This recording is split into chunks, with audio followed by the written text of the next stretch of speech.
Di Tunis Bung Karno bicara Pancasila sangat dihormati. Bahkan dulu kabarnya Pancasila hampir menjadi ideologi Mesir. Oh,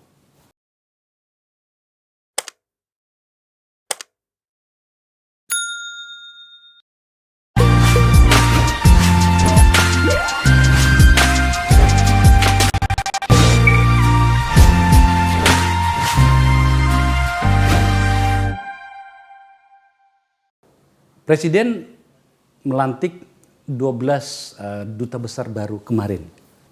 Itu menandakan bahwa hubungan komunikasi internasional negara kita semakin membaik. Meskipun ini adalah pergantian dari satu dubes ke dubes yang lain, tetapi nama dan wajah Indonesia di dalam diplomasi internasional itu semakin harum.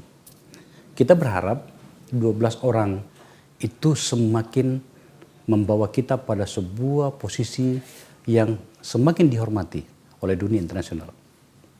Salah satu yang dilantik itu, nah ini dia, adalah kayaknya dubes termuda. Bahkan bukan saja dari yang dilantik 12 orang itu, bahkan pada dubes-dubes yang lain. Usianya masih sangat muda, dia seorang pemikir, dan sejujurnya juga beberapa pikirannya itu menimbulkan kontroversi seperti biasanya seorang intelektual. Zuhairi Misrawi. Bro. Iya bro. Gue panggil apa nih? Bro aja. Bro. Karena kita sering panggilnya bro, karena kita bersahabat betul. Lah, Gusmis panggilan kami di sini. Di tempat ini, di tempat saya di Nagara Institute, beliau juga adalah pendiri sekaligus kurator.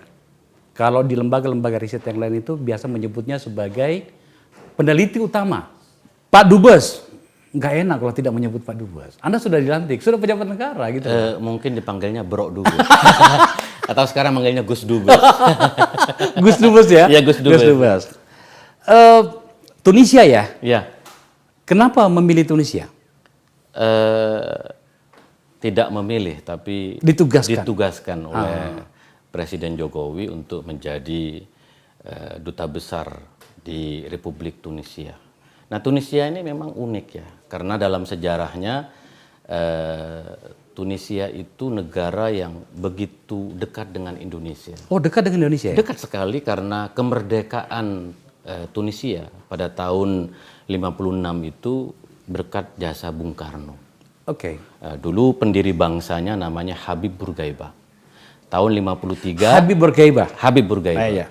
Jadi bapak bangsanya Tunisia Habib Bourguiba. Dulu merancang kemerdekaannya di Menteng, bro. Oh ya? Iya. Disewakan rumah oleh Bung Karno untuk merancang kemerdekaan bersama Maroko dan Aljazair. Ini 3 negara yang lalu tahun 55 Habib Bourguiba belum merdeka ikut dalam konferensi Asia Afrika di Bandung. Oke. Setelah kembali dari sini baru merdeka. Maka tahun 60 Bung Karno diundang ke Tunisia. Tahun 60 itu diundang, Bung Karno disambut 6.000 orang tahun 60 di sana. Di sana. Jadi nama Indonesia, kalau disebut nama Indonesia adalah Bung Karno.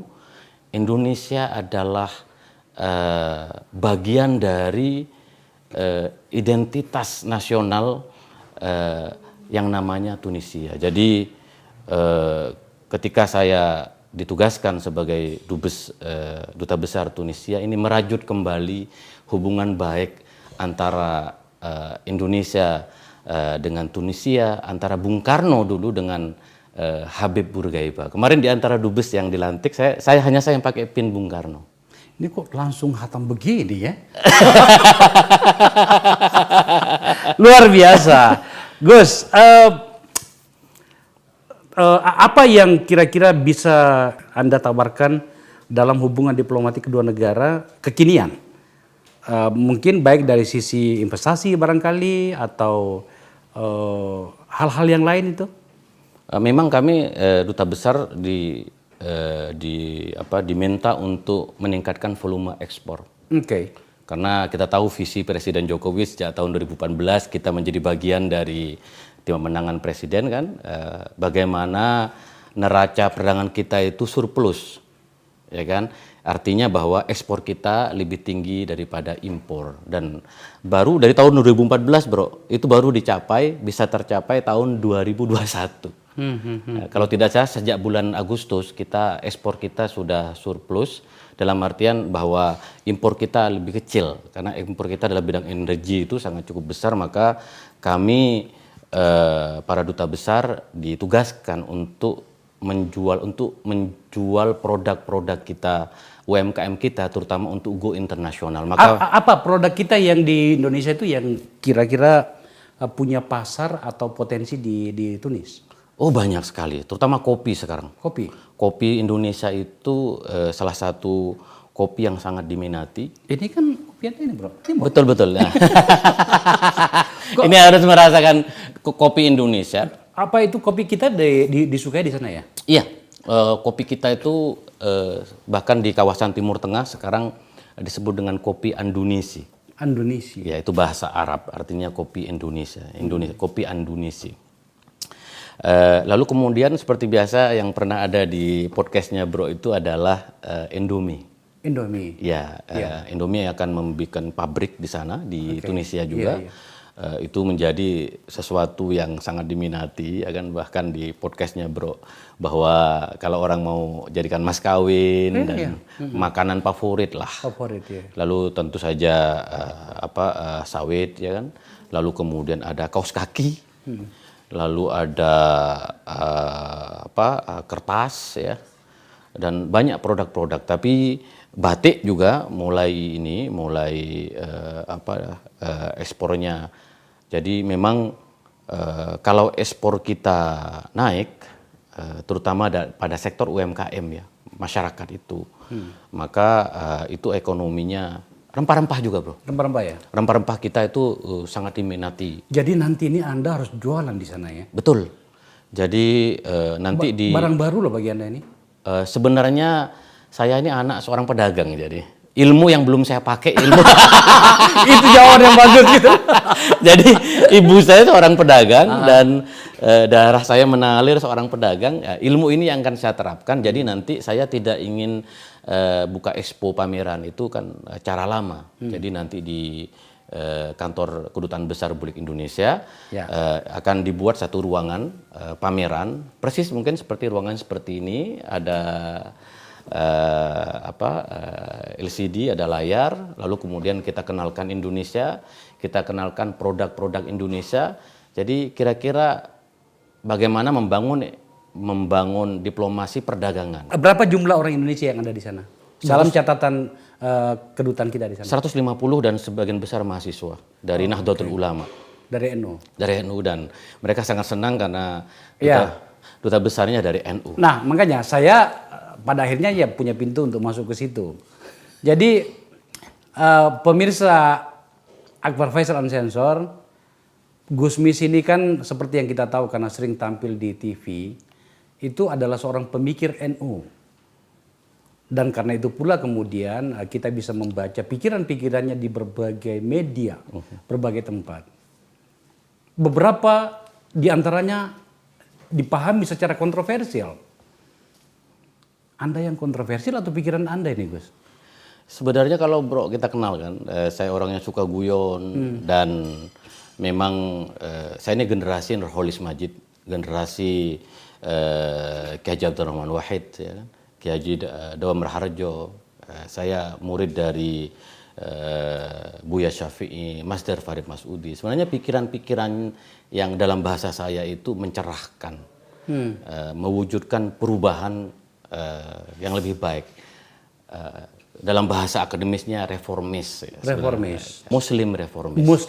Jadi dan saya belajar di Kairo, bro tahu saya belajar di Al-Azhar, pikiran-pikiran reformis dari Muhammad Abduh, yang rasional, yang membangun kecintaan kepada tanah air, keberpihakan kepada kaum lemah. Gitu. Jadi sebenarnya pikiran-pikiran saya mendorong kepada reformasi, kepada perubahan. Maka di NU, boleh saya kutip bahasa Arab? Iya, silakan.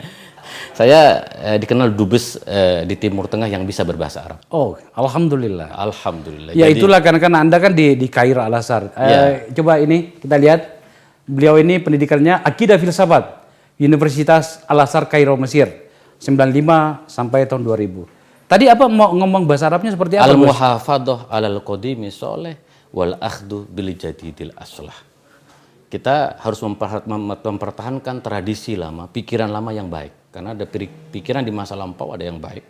Tetapi wal akhdhu bil jadidil aslah, bahwa kita juga harus mengambil hal-hal baru yang lebih baik untuk kepentingan kita sekarang. Dalam konteks kekitaan di Indonesia, apa yang sedang kita hadapi menyangkut dengan pikiran reformis Anda itu?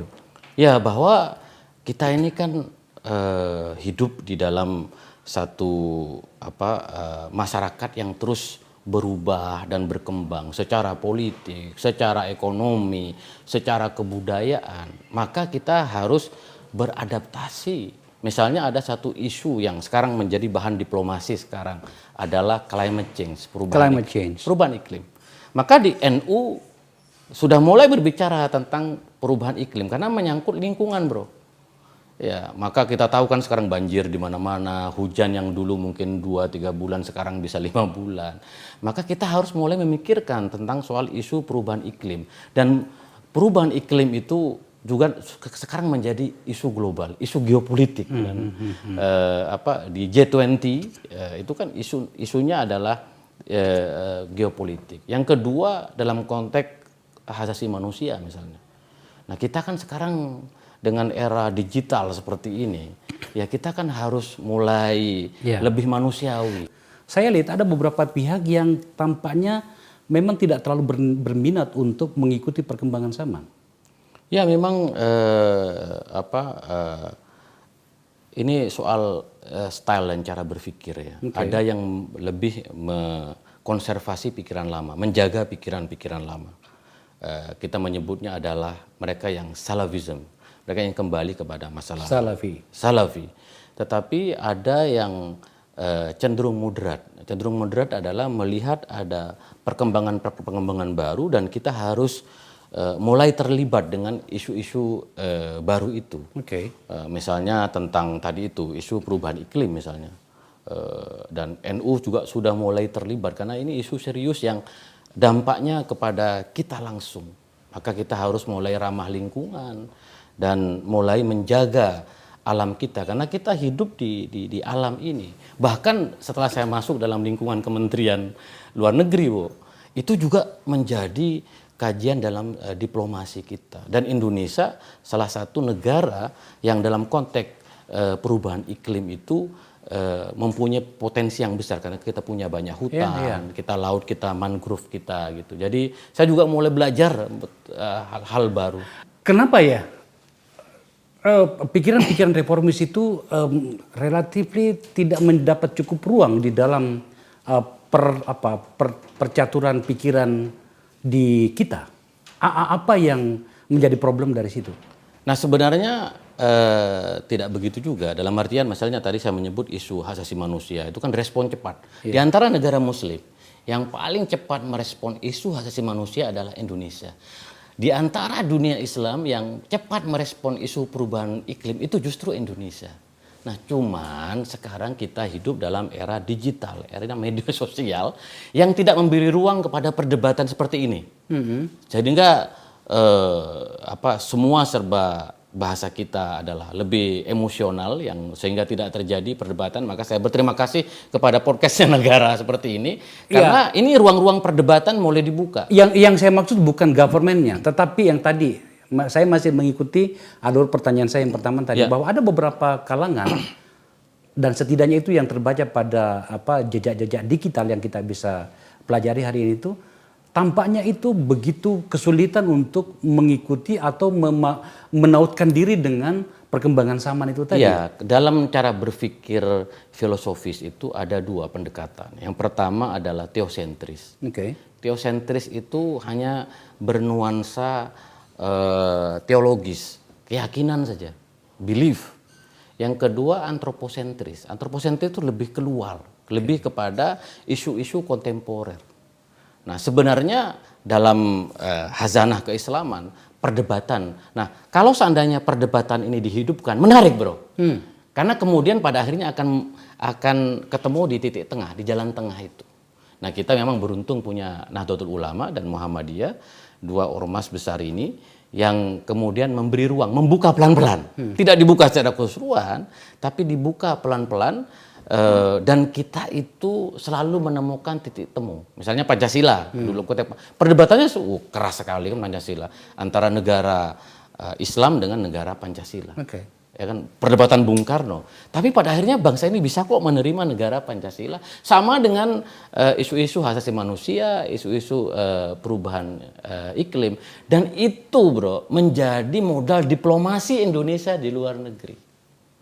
Nah itu kenapa saya relatifly ya percaya diri bro, karena sebenarnya kita ini negara besar. Tak ada yang bisa membantah itu, tapi yang saya maksud itu adalah pada banyak penyikapan beberapa pihak dan sayangnya itu mengemuka di ruang publik itu seperti yang saya sampaikan tadi, kok seperti kita menerjemahkan Islam ini seperti sesuatu di masa lalu dan kita tidak boleh bergerak dari situ. Ya memang ada masyarakat, saya selalu mengatakan begini, NU dan Muhammadiyah itu kalau digabungkan itu paling tinggi sekitar 120 juta. Ada 250 juta, bayangkan. Jadi ada separuhnya, 220 juta yang secara pemikiran dan kita harus secara pelan-pelan untuk melakukan edukasi kepada masyarakat kita. Saya lebih setuju dibukanya dialog bro, daripada hujat menghujat. Dan saya memang dalam banyak perjalanan saya selalu dihujat. Maka sebenarnya ruang-ruang dialog ini, maka saya sangat senang kalau ruang-ruang dialog itu kemudian dibuka, maka akan mendewasakan. Bagaimana perdebatan di konstituante misalnya itu kan seru. Luar biasa itu. Luar biasa. Nah, ihtikak dalam bahasa Arabnya, dialog yang sepanas apapun itu kalau dibuka dalam konteks pemikiran ya, maka ini akan melahirkan satu peradaban besar. Maka ada satu buku yang baru terbit yaitu Ahmad Kuru mengatakan bahwa ketika ruang pemikiran perdebatan itu dibuka, maka akan lahir peradaban besar. Nah, tapi ketika ruang pemikiran itu ditutup, maka kita akan mengalami kemunduran. Nah, ini semacam ujian bagi Indonesia yang akan datang. Maka kita beruntung punya podcast seperti ini, terjadi perdebatan publik yang sangat luar biasa. Hari ini yang sedang mengemuka di publik ya, pada saat kita ngambil gambar ini, Densus 88 baru saja menahan beberapa orang ya yang saya kaget juga ternyata adalah pengurus organisasi Majelis Ulama Indonesia. Bagaimana kita harus menyikapi yang seperti ini, Gus? Ya, kalau menurut saya ini oknum ya. Kita tidak bisa mengeneralisasi ini masalah Majelis Ulama. Ini oknum. Tentu saja. Maka sekali lagi MUI harus melakukan reformasi di internal mereka. Harus sangat ketat betul ya. Karena kita semua kaget sekali. Kaget sekali kenapa dan proses hukum ini berlangsung ya. Kalau tidak salah itu salah satunya katanya lulusan Al-Azhar Mesir. Satu kampus sama ente bro. Saya bilang saya nggak kebayang lulusan Al-Azhar Mesir itu menjadi kelompok yang kita bisa menyebutnya misalnya ekstrim karena di Al-Azhar radikal ya. Ya ekstrim lah. Cenderung kepada kekerasan dan terorisme karena kita di Al-Azhar itu dicetak untuk menjadi orang yang moderat. Dan reformis Tadi itu. Karena dulu ada sosoknya yang namanya Muhammad Abduh, gurunya Bung Karno, gurunya Ki Ahmad Dahlan, dan banyak menginspirasi termasuk yang perkataan tadi al-muhafadhu alal qadimi sholih wal akhdhu bil jadidil aslah, itu juga ungkapan dari Muhammad Abduh itu. Tapi saya sebagai generasi muda, saya selalu optimis ya melihat masa depan Indonesia bahwa mereka-mereka yang tercerahkan, mereka-mereka yang punya pikiran besar, gagasan besar reformis ini mereka yang akan mengisi peradaban Indonesia. Tunisia itu dalam konstitusinya tuh menyebut diri sebagai negara Muslim ya, negara Islam. Menarik banget pertanyaannya. Saya mau bicara itu. Makanya. Gimana? Jadi Tunisia ini satu-satunya negara Islam yang selain Indonesia menyebutkan hak asasi manusia Di dalam konstitusinya. ya. Ini negara yang secara konstitusi ini sangat maju sekali, walaupun agama mayoritasnya Muslim, sama dengan kita mayoritasnya Muslim, tapi kita sepakat pada Pancasila dan kita dalam konstitusi itu menerima hak asasi manusia. Itu ciri dalam kita orang beragama, dalam bahasa Nahdlatul Ulama. Kita akan dianggap beragama kalau kita menjunjung tinggi nilai-nilai manusia. Itu sebenarnya berangkat dari perkataan dari Imam Ali, "An-nasu simfani imma akhun laka fid dini aw nadirun laka fil khulqi." Maksudnya manusia itu ada dua. Yang pertama, kita bisa saudara dalam seagama. Agama kita sama-sama Muslim, tetapi juga kita bisa saudara sebagai ciptaan Tuhan. Oke. Maka pandangan ini yang kemudian melahirkan konstitusi yang namanya kita, Undang-Undang Dasar 45, lalu kemudian konstitusi di Tunisia. Mungkin karena pengaruh Bung Karno juga, karena pertemuan antara Habib Bourguiba dengan Bung Karno ya. Bung Karno. Kita beruntung punya pendiri bangsa yang pikirannya sangat maju. Tentu saja. Habib Bourguiba dan Bung Karno. Saya dapat tugas untuk bikin patung Bung Karno di sampingnya Habib Bourguiba. Saya tidak mau ngomong tentang patung Bung Karno dulu karena bisa panjang ceritanya kita. Saya dulu baca masih SD itu kelas 5, kelas 6 itu baca tentang Habib Bourguiba. Karena saya menyukai pikiran-pikiran para pemimpin-pemimpin. Luar biasa, Bro. Pernah saya membaca itu. Oke. Saya maju sedikit selangkah.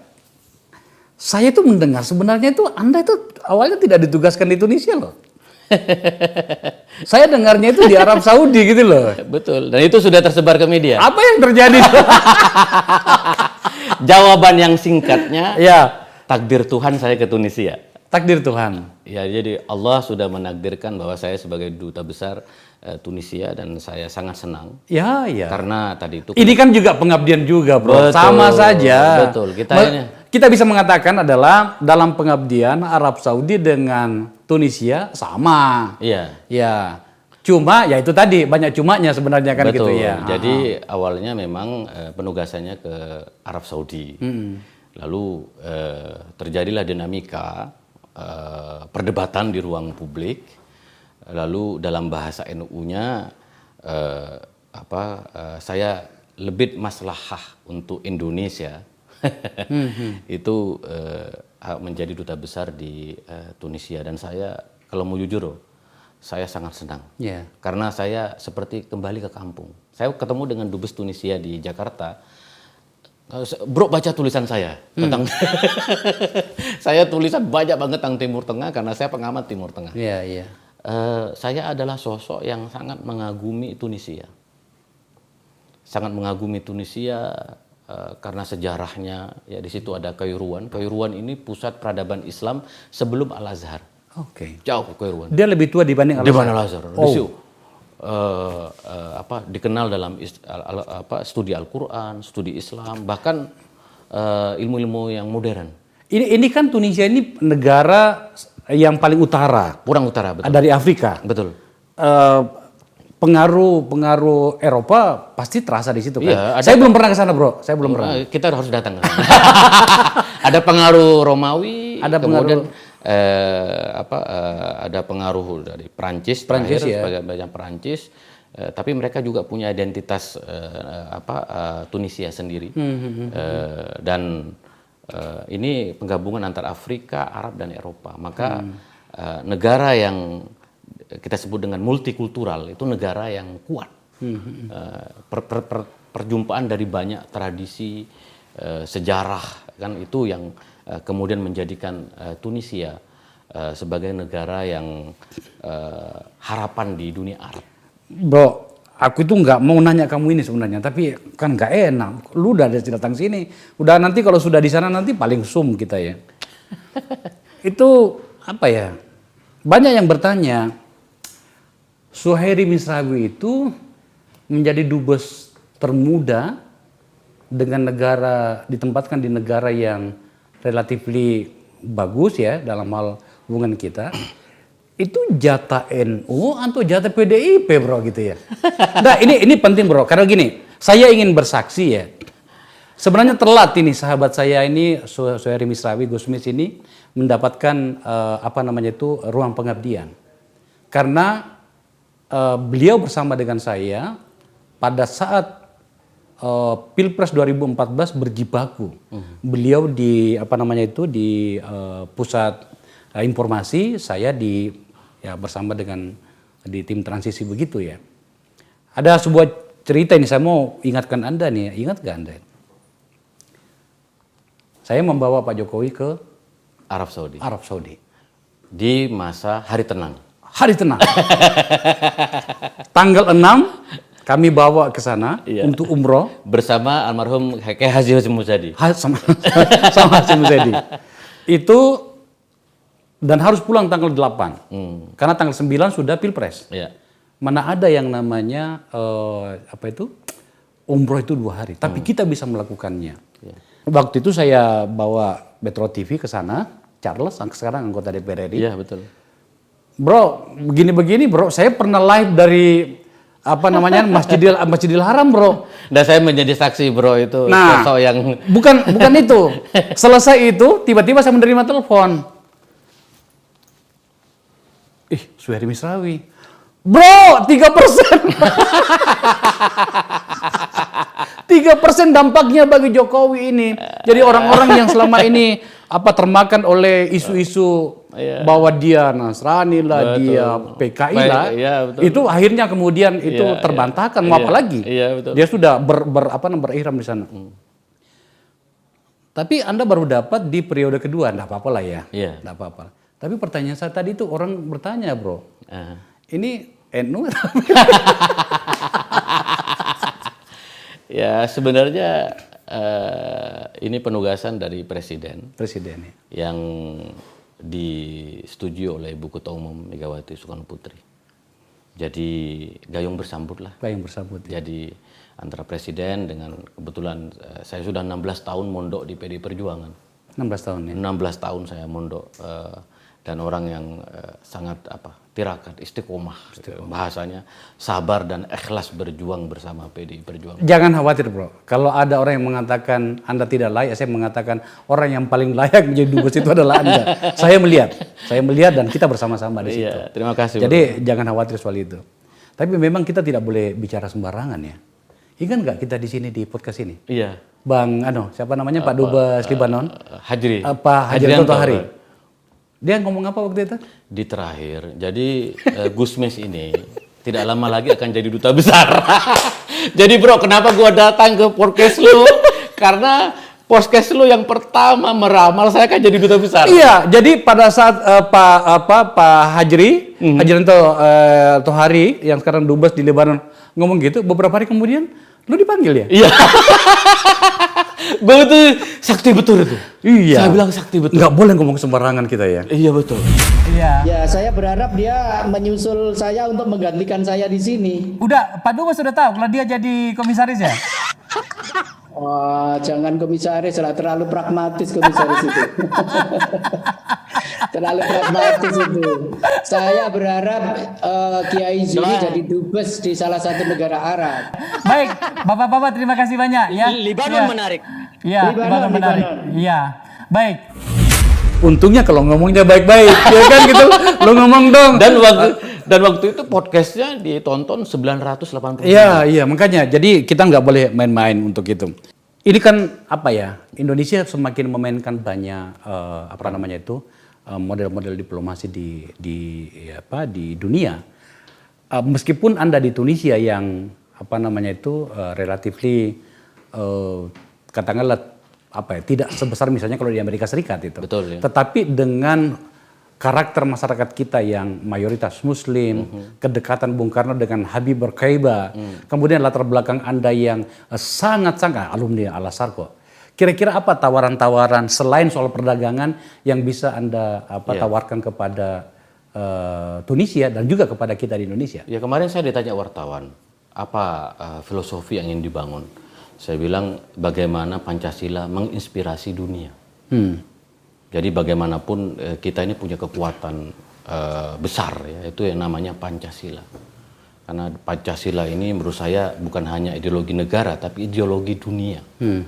Nah maka saya ingin Indonesia itu kita semua mempunyai keyakinan bahwa kita bisa menginspirasi dunia melalui Pancasila. Jadi saya di Tunisia akan berbicara tentang pentingnya hidup bersama, bisa ngobrol santai walaupun kita berbeda partai politik, berbeda ormas, berbeda agama, tapi kita bisa bersama untuk membangun bangsa. Kalau dalam bahasanya Bung Karno bahwa Pancasila itu namanya gotong royong. Harus dalam bahasa Al-Qur'annya ta'awanu 'alal birri wat taqwa, kerjasama, kolaborasi dalam kebaikan dan ketakwaan. Nah, ini menurut saya yang selama ini belum dipakai. Kebetulan saya kader PD Perjuangan yang ditempa dengan filosofi Pancasila. Bagaimana Pancasila itu menjadi working ideology.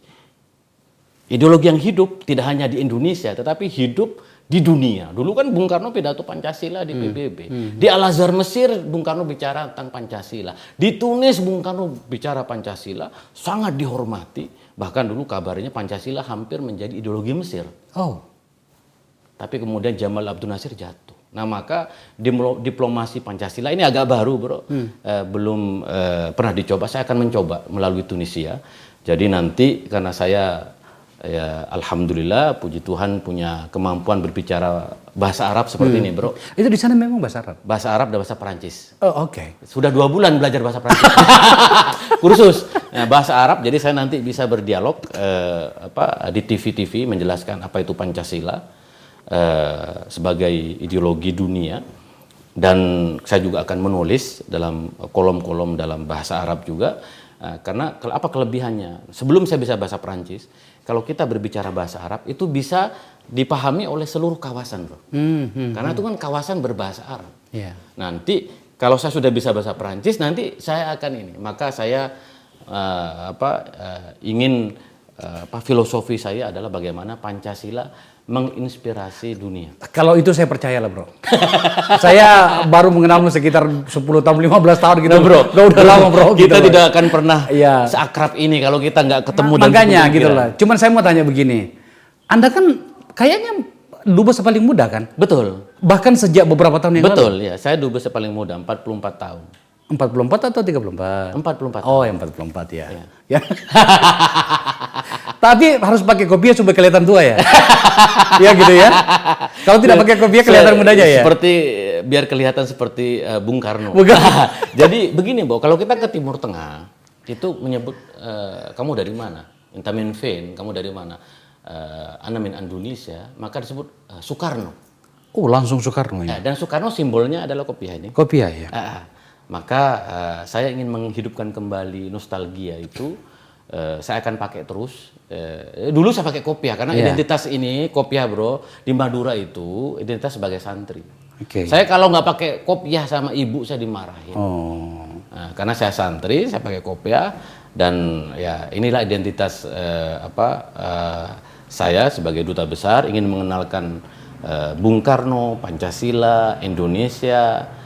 Tentu saya punya tugas karena bagaimanapun Presiden Jokowi punya satu keberhasilan ya dalam bagaimana memimpin Indonesia. Saya juga mulai ditanya di dunia internasional tentang Presiden Jokowi. Jadi saya akan menjelaskan bagaimana Pak Jokowi membangun Indonesia melalui nawacita yang dulu kita bikin. Bro pasti masih ingat karena saya masih punya banyak dokumennya tuh. Bro. Yeah. Saya sangat bangga antum menjadi dubes dengan karakter keilmuanmu yang sangat kuat. Daya kritisisme yang di atas rata-rata pada anak-anak muda seperti kita ini. Kita kan masih muda ya, meskipun sudah di atas 50. Betapa bangganya keluarga di Madura ya?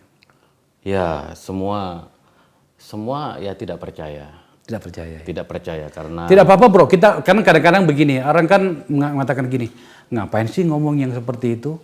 Kok kelihatannya ndeso banget. Emang kita ndeso? Deso dan Iya kan? dan hari ini relatif gempar di Madura. Karena, Di Maduranya di mana sih, Bro? di Sumenep, di kampung. Sumenep? Ya. Oh, kampungnya anu Kampung, nih. paling ujung dari Madura, dekat Iya. dekat Makassar. Dekat Makassar, Masa Lembu dekat Masa Lembu Betul, ya. Masa Lembu. Iya. Di Sumenep, dan hari ini di radar Madura muncul putra Madura dilantik presiden jadi dubes Tunisia. Jadi menginspirasi, saya sangat senang sekali. Sudah berapa orang Madura jadi dubes?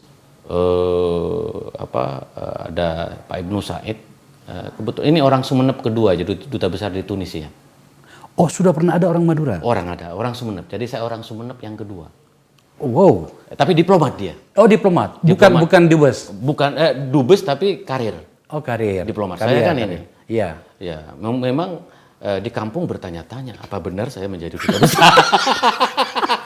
saya bilang sama orang kampung, jangankan mereka, saya juga bertanya. Saya juga bertanya. Mereka nggak percaya ya? Iya, saya bilang saya juga nggak percaya. Sampai adik saya, cobalah kamu kirim fotomu kalau kamu dilantik oleh presiden. Saya bilang, saya bilang, kakakmu itu sudah dicatat. Dia pikir ente jadi dosen lagi di alasan kali. Oh gitu ya. Tanggapannya Ibu gimana? Lah, ibu ya senang sekali. Ya, ibu saya ini sebenarnya ya ibu orang kampung biasa, tidak berpendidikan. Bahkan mohon maaf, ibu saya buta huruf, Bro, nggak bisa baca. Oke. Saya bilang, Bu, saya duta besar. Ini jabatan ditunjuk langsung oleh presiden, wakil presiden di luar negeri. Orang mengatakannya setingkat menteri. Oh ya nak, yang penting kamu jaga kesehatan. Tapi tiba-tiba masalahnya orang-orang pada datang ke ibu, ngucapin selamat. Ibu bertanya ke saya, kamu jadi apa?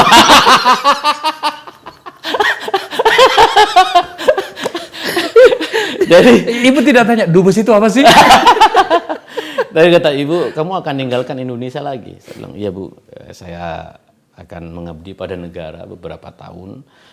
Ibu doakan saya sehat, ibu juga sehat. Dulu waktu sekolah di Al-Azhar itu memang beasiswa atau gimana? Awalnya beasiswa tapi dibatalkan. Terus Anda membiayai diri sendiri di Iya, Al-Azhar? biaya sendiri, Bro. Saya jualan sate dan rempeyek. Kembali menjadi warga Madura. Iya. Orang Madura sama dengan orang Makassar kan? Gak jauh-jauh, Bro. Kita ini hidupnya betul-betul ditempa dalam suasana, dan sekarang di kampung mereka bangga, mereka bahagia. Ya, saya nih orang kampung pertama yang berpendidikan, Bro. Dan mereka mengatakan, lihat, berpendidikan itu menjadi jalan untuk menuju satu kehidupan yang lebih baik. Saya kadang-kadang nakal bertanya hal-hal seperti ini kepada narasumber saya di sini, tidak untuk mendramatisir keadaan, tapi sebenarnya sebagai basi sih, tetapi penting bagi saya untuk menunjukkan kepada orang-orang kita di luar sana yang kadang-kadang tidak percaya diri bahwa siapapun bisa menjadi seseorang kalau dia inginkan. Betul, Bro. Dan berusaha untuk itu. Iya. Nah makanya saya memberikan pertanyaan itu. Pasti ada penonton Akbar Faisal dan sensor akan mengatakan, ngapain sih bertanya seperti itu? Penting loh. Sebab Gusmis ini benar-benar orang kampung. Tadi udah ngerti sendiri, ibunya buta huruf, tapi bisa jadi dubes. Itu luar biasa. Iya, yang penting itu sebenarnya doa ibu. Saya dalam setiap momen-momen itu, kalau saya sudah nggak mampu, saya ini orang rasional, Bro. Kalau masih bisa diselesaikan, selesaikan. Tapi kalau mentok, saya telepon ibu. Bu, saya mau doanya. Dan dilalah, Bu, ya. Doa ibu itu memecahkan masalah. Proses menjadi duta besar, Bro, tahu. Ini kan keras sekali. Sampai ibu bertanya, ngapain sih nak? Kamu kan sudah enak di Jakarta. Kok mau segini-gini gitu. Dengan gaya Madura ya? Betul, saya bilang sama ibu, Bu, bukan saya yang mau, ini adalah kepercayaan dari Presiden dan Ibu Megawati Soekarno Putri. Saya bilang kepada ibu, saya ini kan pejuang. Orang Madura itu sama lah, dengan punya pinisi, suka berlayar kan. Ada satu filosofi orang Madura, abental ombak asapo angin, berbantal ombak berselimut angin. Kalau ada ombak, orang Madura dan orang Makassar itu senang, Bro. Kalau ada angin bukan takut, kita harus hidup dengan angin itu.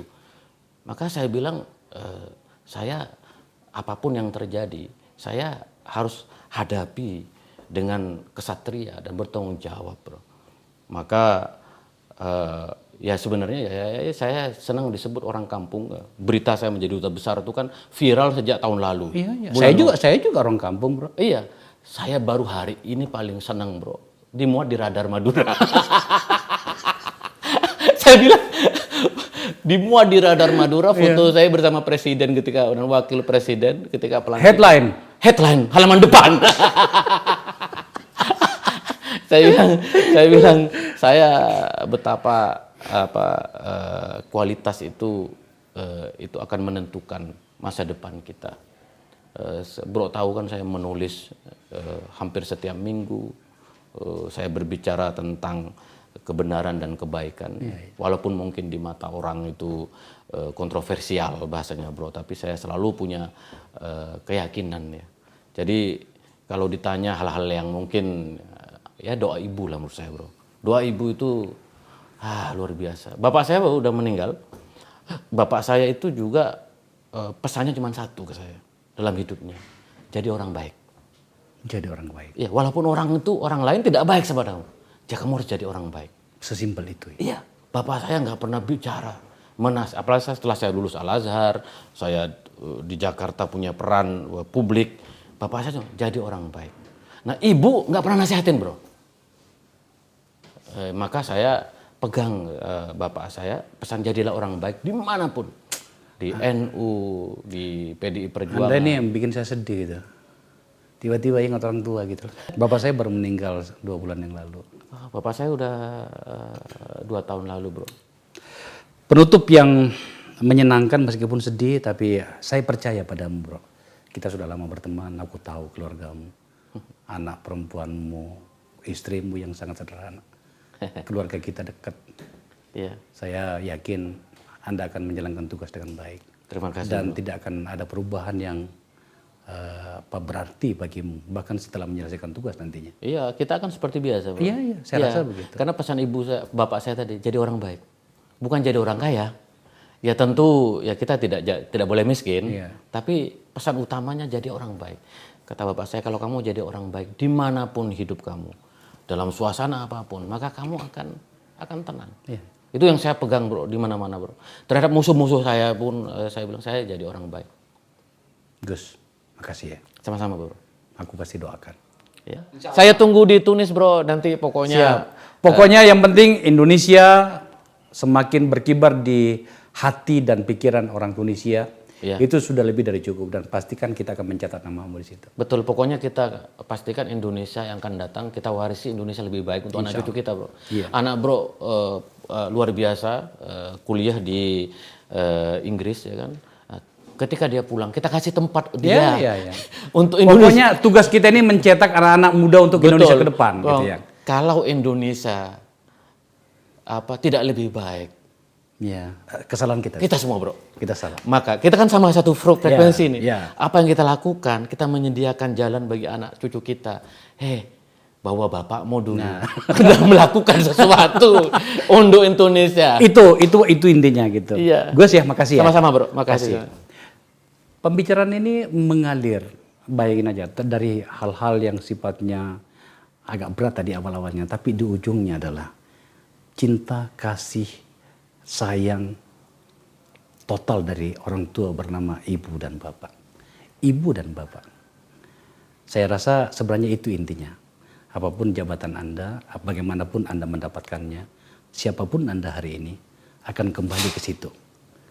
Saya hari ini mendapat lagi catatan yang bagus dari seorang sahabatku yang akan bertugas menjadi duta besar di Tunisia, Suhari Misawi, seorang pemikir NU, pemikir Islam, reformis Indonesia dalam hal Islam, pemikiran Islam, dan hari ini mendapatkan tugas yang baru dari Presiden di Tunisia sebagai dubes. Terima kasih telah menyaksikan acara ini. Billahi taufiq wal hidayah. Assalamualaikum warahmatullahi wabarakatuh.